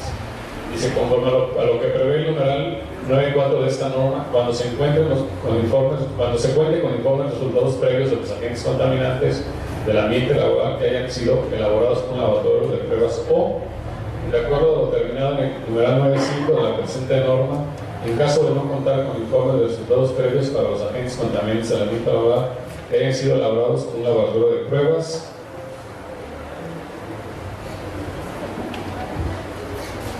cuando se cuentan con informes dice que se deberá comparar la concentración medida en el ambiente de los agentes químicos contaminantes con respecto al valor límite de exposición, promedio ponderado en el tiempo o de corto tiempo, y ubicar el resultado en los rangos señalados en la tabla 2.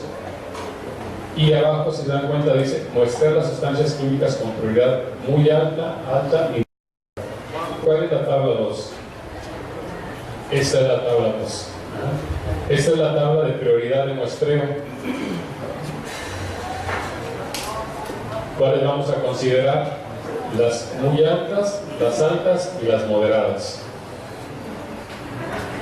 Esta tablita la vamos a utilizar cuando se cuente con informes de resultados previos. ¿Qué pasa si no tenemos resultados de informes previos? Tenemos que nosotros, ya sea el patrón o el laboratorio, contar con la cantidad de sustancia manejada en el área, proceso o puesto de trabajo. Otro punto que debemos de considerar o que debemos ya sea proporcionar al laboratorio o la misma empresa debe tener la clasificación del riesgo con base al grado de riesgo a la salud o a la categoría de peligro para la salud. Y el otro es la información de la volatilidad de las sustancias químicas, ya sean sólidas o de las que se encuentren en estado líquido o gaseoso. Esos 3 puntos son los que deben proporcionar.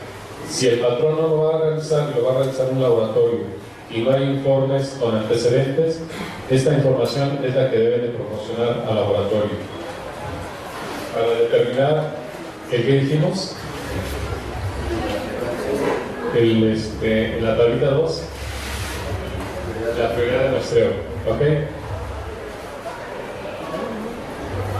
Esta es la tabla 3, que es la cantidad de sustancias que se manejan en el proceso o en el puesto de trabajo, y nos manejan esta información. Ya pueden ser gramos, mililitros, kilos o litros, toneladas o metros cúbicos y o más, uno o más, perdón, y cualquier cantidad de sustancia química cancerígena, ya sea A1, A2, teratogénica o mutagénica. Esas son los se me fue la palabrita, las unidades, perdón, que se van a manejar en la tabla 3, y más adelante vamos a ver más completa esta tabla. Sí. Ahí dice cantidad manejada, porque si yo tengo un proceso que nada más manejo una vez a la semana,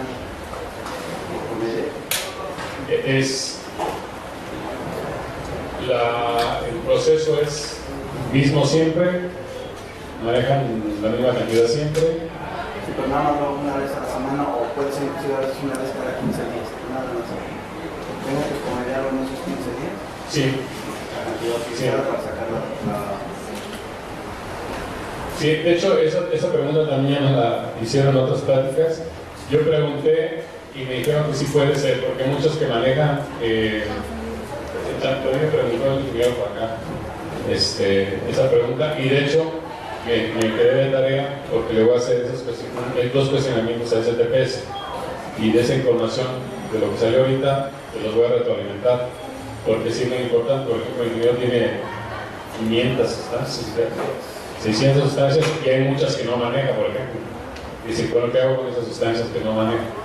Entonces, esas sustancias yo le comentaba, salvo que voy a pedir la opinión de STPS, al momento de dar el tiempo de exposición del trabajador a esa sustancia, como no se maneja, se le va a dar la prioridad más baja. Entonces, al momento de ser más baja, son de las sustancias que se van a quedar fuera, porque hay que dice que debemos tomar las altas, muy altas, y las moderadas.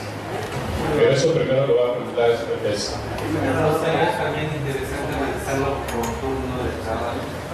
Aquí manejamos, hoy yo puedo tener 3 operadores que están dispuestos en una jornada de 8, 7.5, 7 horas.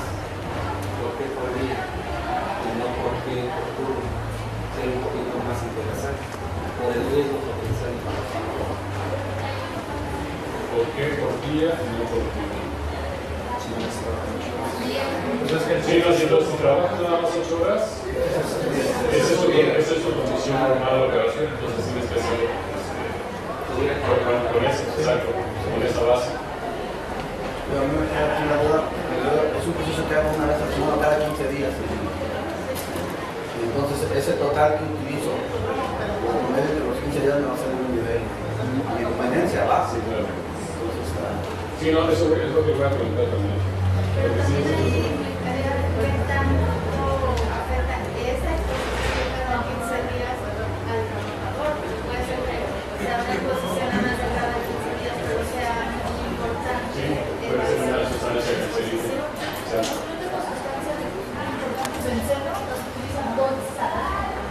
dos veces al año. Pero es una próxima. ¿Y esas dos veces al año cuánto tiempo lo utilizan? Y es mejor son de los...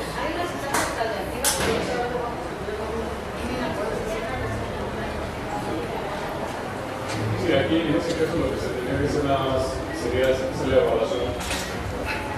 Digamos que en el año si lo vas a hacer una vez, esa sola vez en los 10 minutos, no va a importar el tiempo. pero no se promediaría por los 300. Ah, no. No, Lo que voy con los deportes. sí, tendría que ser ya nada más. Usar una sola vez al año, así es, por ese día. ¿Verdad? Es que había, hace una de las cosas, sí había una que decía, había manejado por día y también decía diagonal semana. Semana, sí, dos semanas. ¿Por qué ahora prefieren una por día? ¿Y por qué la actual? No, la actual, la 2014. Sí, desde por día y por semana. Esa es la tabla 4, clasificación del riesgo. Esa es con base al modelo rectángulo, no se ha manejado de la norma 18. Lleva un tiempo. ¿Ya va a cambiar? ¿Y cuándo es? Bueno, salió en el diario oficial el año pasado, pero es aplicable a 3 años hasta el año 2018. Todavía no están poniendo esta aquí en la 2014. Pero ya aceptan también la otra nomenclatura del sistema global de cálculo. Ah, ok, sí, está la otra también viene aquí. Es que sigue así cambió la 18 al sistema normalizado. Ah, sí. Globalizado. Tenemos esta tabla, lo que es la tabla 4 de clasificación del riesgo, y tenemos también esa tabla también de grado de riesgo, que era la que yo les comentaba, que es muy similar a la tabla de grado de riesgo de la salud de la 99, que es donde manejan lo que son las dosis de TAC 50 y las concentraciones de TAC 50. ¿Sí saben a qué se refiere lo que es la dosis de TAC 50? ¿Alguien que tiene dudas sobre la dosis letal 50? Hay de cuenta que los máximos permitidos de exposición que se manejan en Estados Unidos, por ejemplo, en los TLBs, en los que maneja la CGH, ellos lo que hacen es, con un grupo, una población de ratas, por ejemplo, digamos, lo hacen con animalitos, con ratas o con negros, ratones, ponen a esa población en un ambiente, a una concentración de X contaminante, una concentración conocida. Normalmente el 50% de esa población empieza a tener daños en su organismo o mueren. Ese es, por eso le llaman dosis letal 50. O sea que el 50% de la población a esa dosis empieza a tener daños en su organismo o muere. Y normalmente manejan lo que es la vía de ingreso, ya sea en la parte de dosis letal, la vía oral, la de piel, y la concentración letal 50 normalmente es cuando es por inhalación. Esa es una de las tablas que vamos a utilizar también para lo que es el grado de riesgo a la salud. Y es parte de la información que vamos a tomar ahorita rápido para lo que es un ejemplo. Cuando una sustancia maneja un DL50 y un CL50, una en un grado de riesgo y la otra en otro grado de riesgo, debemos de irnos por la más crítica. No lo entendí bien. Por ejemplo, si manejamos Un DL50 grado 1 Ajá. de un C de 50 grado 2.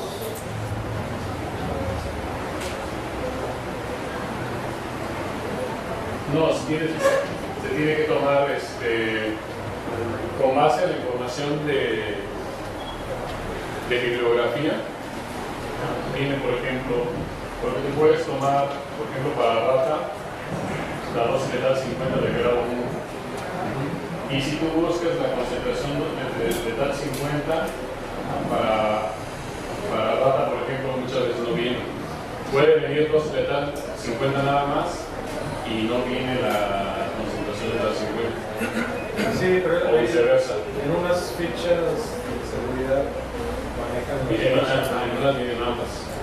Si tienes que manejar las certificaciones. Entonces, eso es la tablita que vamos a manejar también para grado de riesgo. Esta es parte de del rombo de la 18. Grado de riesgo 4, severamente peligroso. Seriamente peligroso el 3. Moderadamente peligroso el 2. Y ligeramente peligroso el 1. Y, por ejemplo, aquí manejan en su mayoría lo que es dosis letales. En algunos datos también, como mencionabas, también viene inhalación. En algunos sí vienen ambas, en algunos nada más viene o dosis letal o concentración letal. Mínimamente peligroso es el grado de riesgo 0.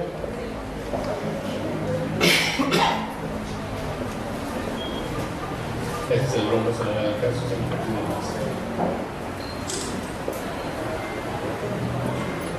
Esa es la otra que mencionaban de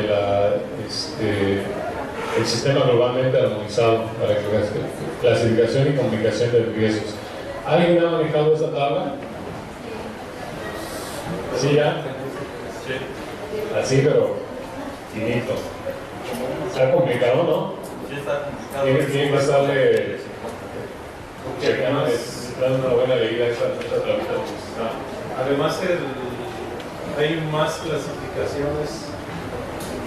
Además hay más clasificaciones que esa tabla. Entonces, de repente sí cuesta trabajo saber cuál es el grado de riesgo para esa sustancia. Ahora lo que se está manejando en la 018 prácticamente es desglosar todos los tipos de riesgos que involucran el manejo de una sustancia química. Más que nada, por ejemplo, ahí estamos mostrando la serie 300 de riesgos, que es de riesgos a la salud. Están los consejos de prudencia y la serie 200. Prácticamente la serie 200 en su mayoría es para identificación de solventes. Que sí son inflamables o explosivos.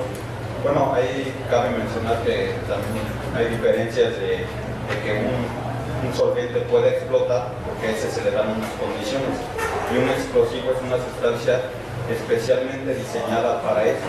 Entonces hay una serie de cosas que uno debe someter a criterio para poder identificar. Ese es como que un punto crítico de la nueva norma de la 018. Sí, lo que yo le estaba dando revisadas, está. Sí, está complicado. Hasta que la agarres. Sí. Aunque sí está interesante para también hacer. Aunque bueno, aquí dice que puedes utilizar una u otra en esta parte. Esta es la tabla 7 para determinar la volatilidad de sustancias sólidas, de sea baja, media o alta. Y ahí está la descripción de cada uno de ellos. Perdón. La descripción de cada uno de ellos viene en esta tabla 7 cuando son sustancias sólidas.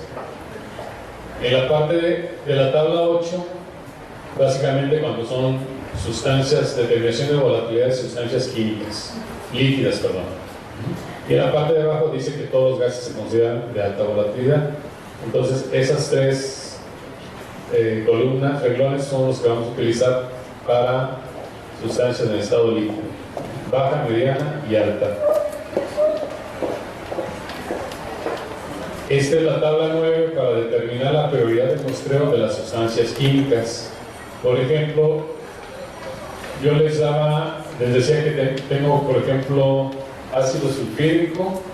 Les voy a dar los datos, si quieren los vamos anotando, alguien que los anote y determinamos con el ejemplo, que va a ser más fácil esa evaluación.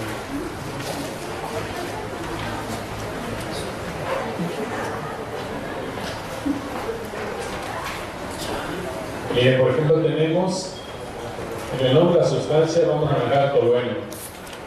En esa primera columna, manejemos aquí tolueno. Les voy a dar las tres sustancias: la cantidad manejada, la clasificación del riesgo y la volatilidad. Y ustedes van a determinar cuál es el valor de ponderación. Después nos vamos a la tabla 11 para ver qué probabilidad de muestreo nos va a dar esas tres.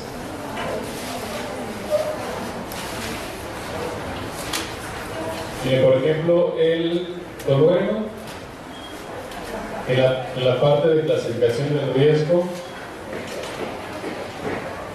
le vamos a dar mayor a 26.700 partes por millón.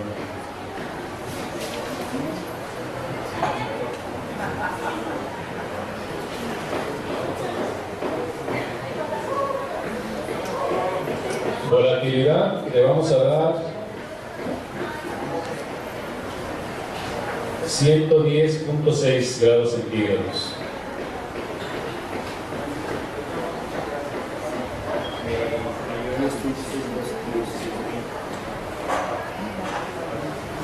Y en lo que es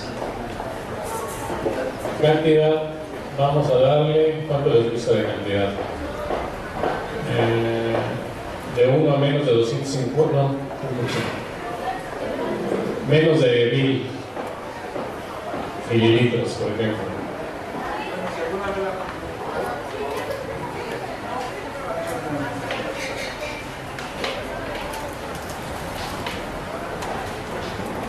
Entonces tenemos que cantidad manejada son, ¿a qué valor le darían? 1. Entonces ahí le vamos a poner 1. En cantidad manejada, en tolueno le vamos a poner cantidad, el valor de ponderación es 1. La clasificación del riesgo,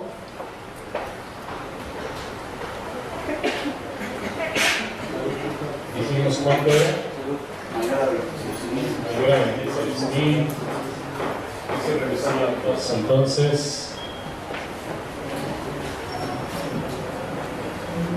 vamos a utilizar esta.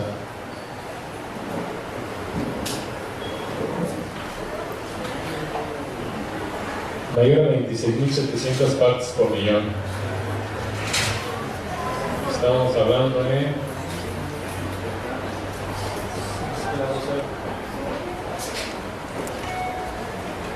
mayor que 10.000. ¿Cuál fue el dato que les di? 26.000.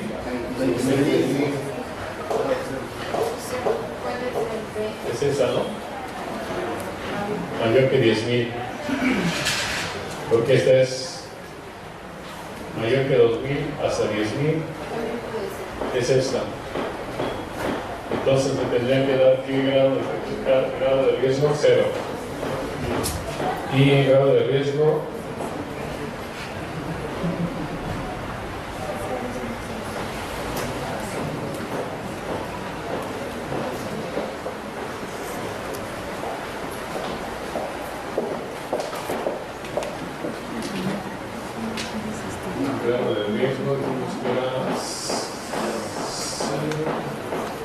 entonces ahí es el valor ponderado es 1 también.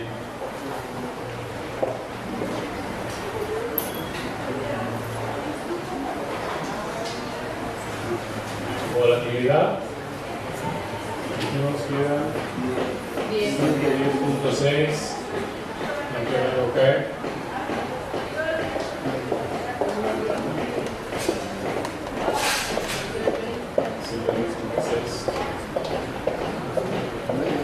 Sería media, ¿no? media, entonces.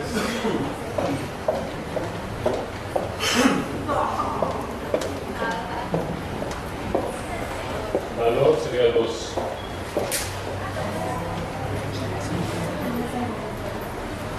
¿Cuál sería la suma de los valores de ponderación? Son 2 más 1, son 4, ¿no? Ahora nos tenemos que ir a la tabla 11.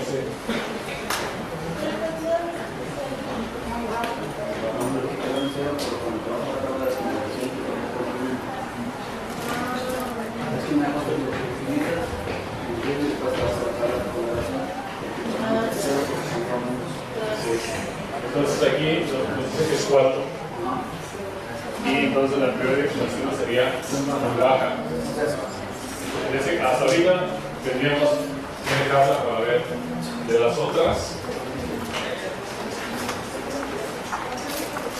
Hacemos ejemplo de una más aquí. Vamos a poner el ácido sulfídrico. Los dos es ácido sulfídrico.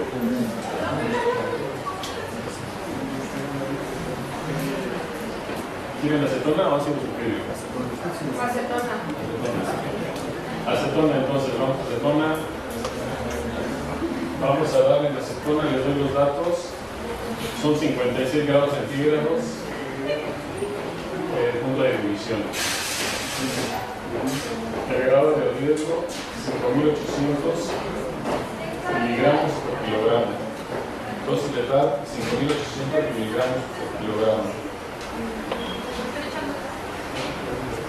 ¿Y de cantidad? ¿Qué les gusta? Cantidad para acetona. ¿Quién maneja acetona? ¿Qué cantidad maneja Matrox? ¿10 litros te parece? Como ejemplo. ¿O es mucho? Es poco. ¿Cuánto manejan? Alrededor de 1.200. ¿Eso es en qué tiempo? 8 horas. ¿En 8 horas? Entonces no me quedaría en la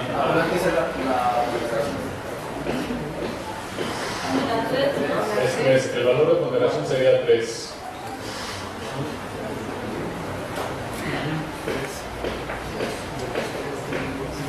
Ahora vamos a checar lo que es el grado de efecto.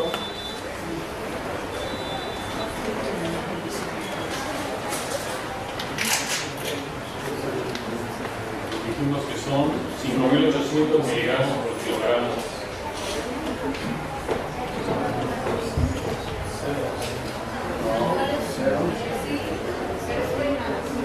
Cero.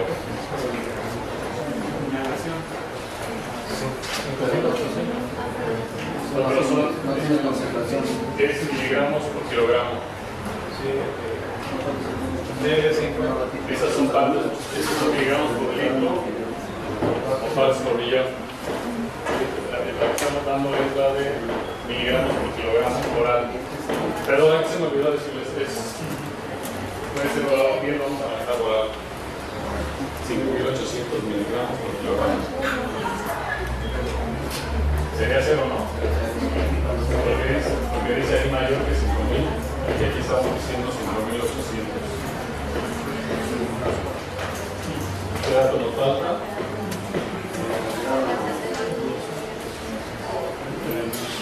Son 56. Vamos a la tablita.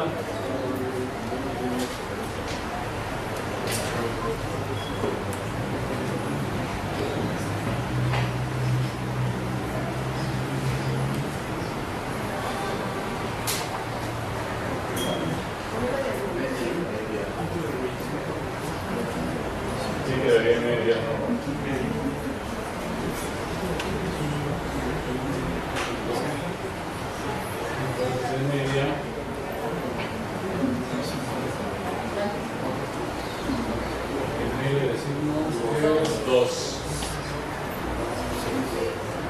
¿Cuánto nos da? 6.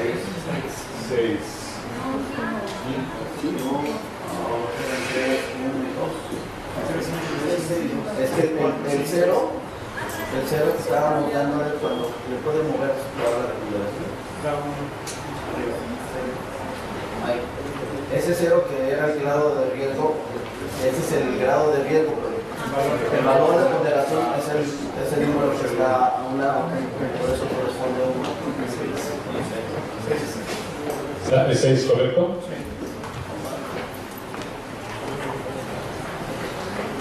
Entonces nos vamos a la tabla. Baja.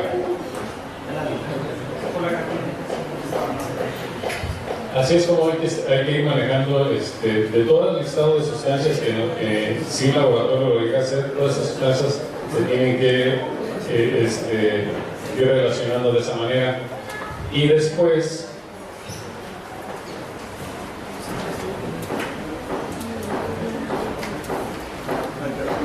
esta es otra tabla, que es la tabla 12, donde vienen las vías de ingreso, el valor de ponderación, el número de personal ocupacionalmente expuesto, su valor de ponderación, los tiempos de exposición y el valor de ponderación. Vamos a hacerlo para una de las sustancias de las que hicimos ejemplo. ¿Qué les gusta? ¿El tolueno? Vamos a hacerlo con el tolueno. El tolueno normalmente es vía de ingreso respiratorio. ¿Están de acuerdo? ¿Lo manejamos? El tolueno vía de ingreso respiratorio. ¿Ok? Ahí nos dice que el valor de ponderación es 4. Número de personal ocupacionalmente expuesto.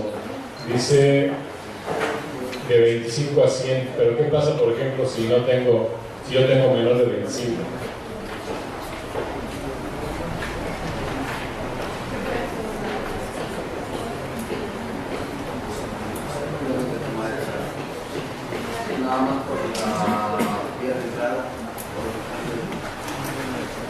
Sí, la vía de ingreso es respiratorio, su valor de ponderación sería 4, ¿de acuerdo?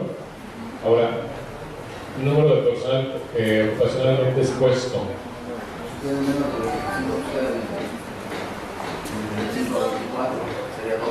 Exactamente.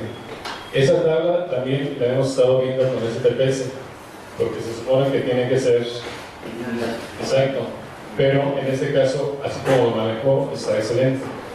Como no tenemos menos de 25, tenemos menos de 25, nos tendríamos que ir a y tendríamos que darle un valor de ponderación de 2, porque si lo manejamos lineal no nos va a dar, va a ser incongruente lo que tengamos nosotros en nuestro puesto de trabajo.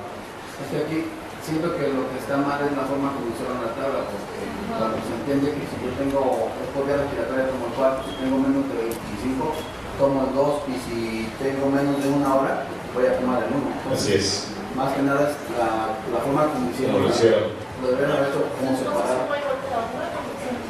Va a tener que sumar al final de cuentas, pero vamos, como está lineal se entendiera que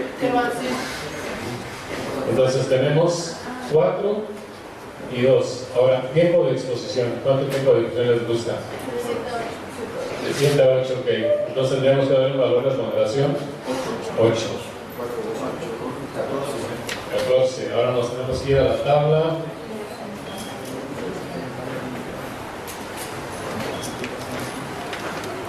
Ya vimos vía de ingreso, el número de personas ocupacionalmente expuesto, el tiempo de exclusión. ¿Nos dio cuánto? 14. ¿Cuánto nos dice la tabla 14? Muy alta. Prioridad de muestreo de los grupos de exposición homogénea, en este caso sería, para este ejemplo, muy alta. Y así es como se tiene que hacer para todas las sustancias. Sí. Si como en el ejemplo que hicimos, el tolueno que dio bajo el valor de la primera tabla, ya los ponderados, aún así tenemos que determinar los grupos de exposición. Si ya la norma nos está liberando de hacer la evaluación, porque dice la norma que si es muy baja o baja, no tengo que hacer evaluación. Así es. Entonces, si octubre ahorita baja, tengo que hacer de todos modos la evaluación para las otras tendríamos que seguir haciendo el ejemplo para ver cómo, en prioridad de muestreo, cómo nos resultaría.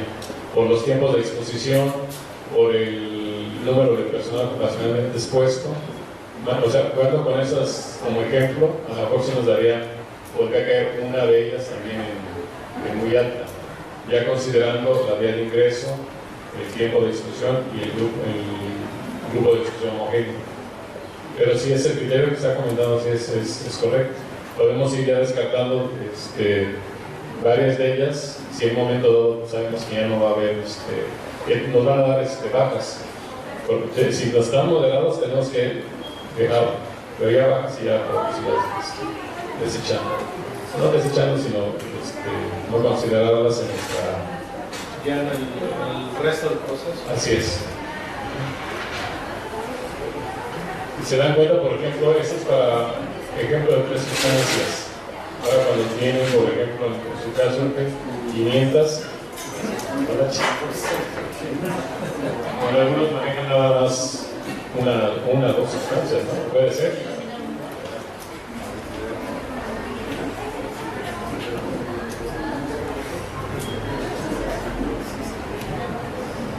Esa es prioridad de muestreo, y esas tablas es el número de personal ocupacionalmente expuesto a considerar para el muestreo, prioridad muy alta. Dice cantidad de personal ocupacionalmente expuesto que integra el grupo de disposición homogénea. ¿Cuántos nos quedan? 4.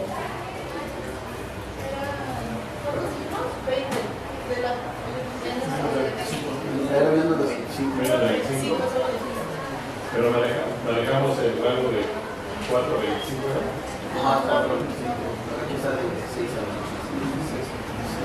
Habrá que ver realmente cuando sean los menos de 24, pero no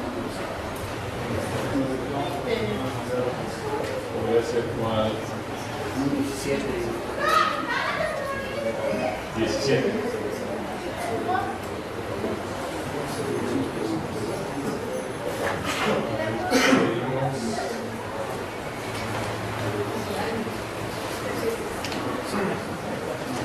Fue muy alta la que vimos, ¿no?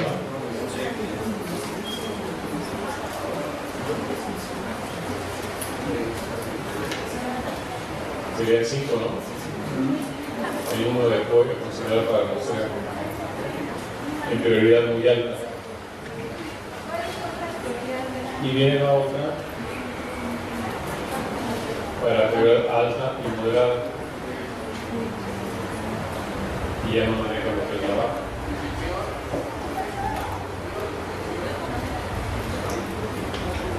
Básicamente son las 16 tablas que hay que empezar a manejar para esta norma 2014. Después aquí ya viene todo lo que es la información que debe de contener el reconocimiento. Toda esta información. Vías de ingreso, fuentes. Esos son los ejemplos de los equipos que se utilizan para la parte de evaluación. Una bomba, un calibrador de flujo y un medio de captura. Hay más ejemplos de medios de captura.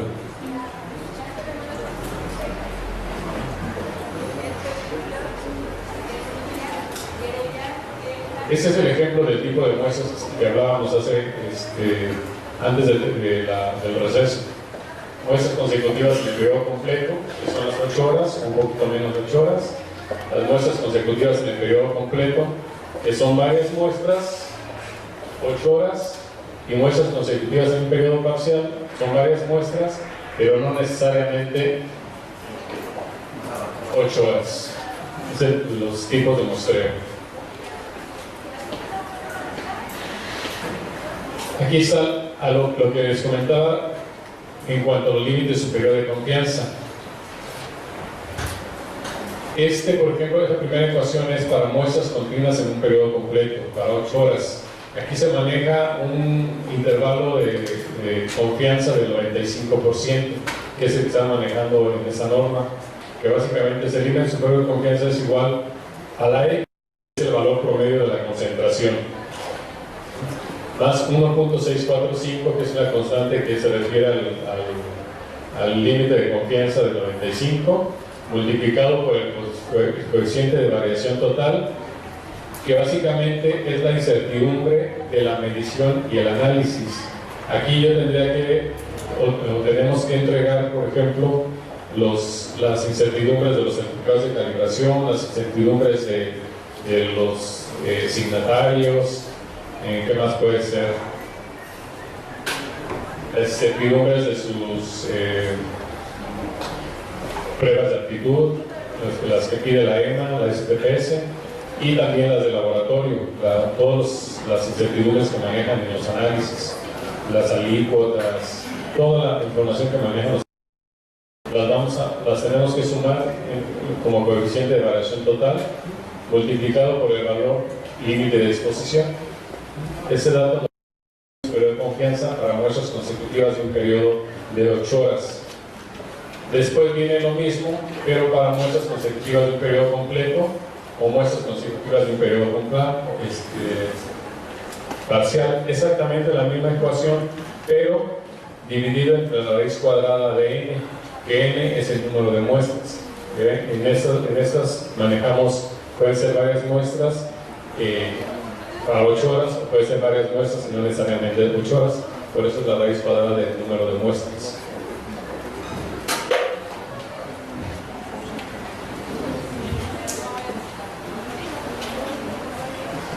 Y el otro es para muestras de corto tiempo o pico, que básicamente es la concentración medida en el ambiente más la incertidumbre.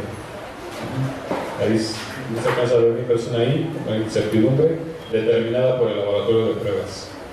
La concentración que obtuvimos, 10.5 miligramos por metro cúbico, más la incertidumbre que me da el laboratorio a mí del análisis. Con esos límites superiores de confianza se va a determinar lo que son las acciones de control por implementar.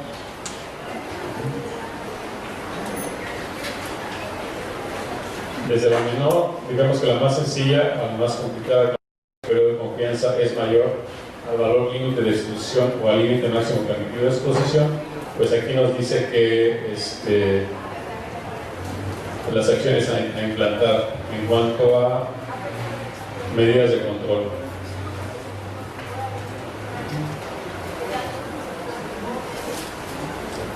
Y aquí nos dice cada cuándo se tienen que realizar. Aquí hay un error,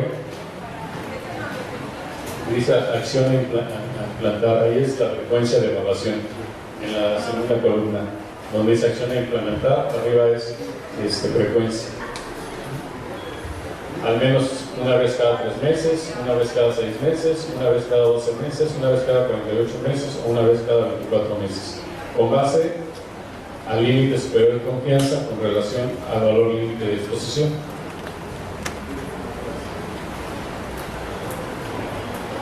Este es lo mismo, solo que ya no en tabla, sino como párrafo completo de qué se refiere cada una de los rangos. Les agradezco mucho su presencia, les agradecemos el equipo de Sucursal Morelos y el ingeniero Martínez que nos hayan acompañado en esta ocasión. Vamos a tratar de hacer más reuniones de este tipo, de manera que ustedes tengan los elementos necesarios para lo que hacen cada uno de ustedes. Muchas gracias.